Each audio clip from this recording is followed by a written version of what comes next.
a djinn in the old house in Tashkent. This is a true story that took place in Tashkent in the early 2000s.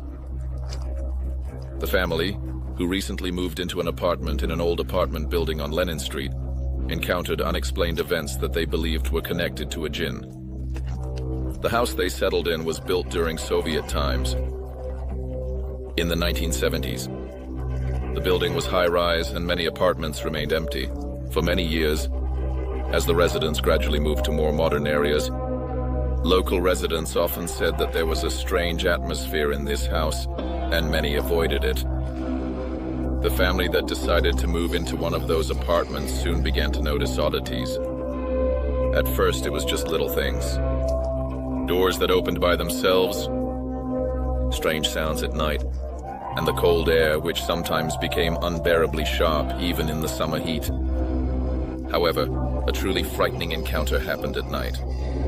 The mother of the family, waking up in the middle of the night, felt that someone was standing next to her bed.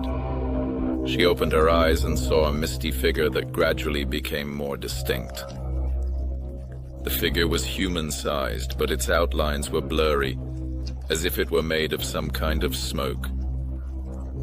Paralyzed with fear, the woman couldn't move.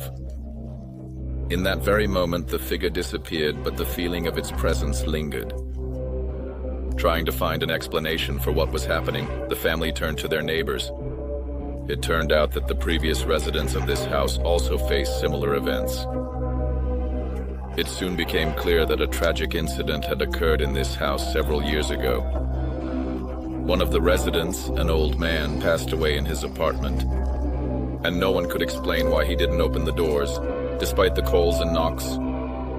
Neighbors said that after his death, strange events began to happen in this place. According to legend, in old houses like this one, jinn can take up residence, especially in places that have been empty for a long time. The family decided to turn to local religious leaders to perform a cleansing ritual. However, even after that, the strange occurrences continued.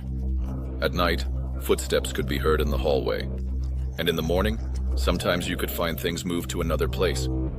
After several months of fear and unexplained phenomena, the family decided to leave the apartment. They were one of the few who dared to take this step, as many others who tried to live in this house also complained about supernatural occurrences. To this day, some locals claim that they hear strange noises and see shadows in the windows of the old apartment.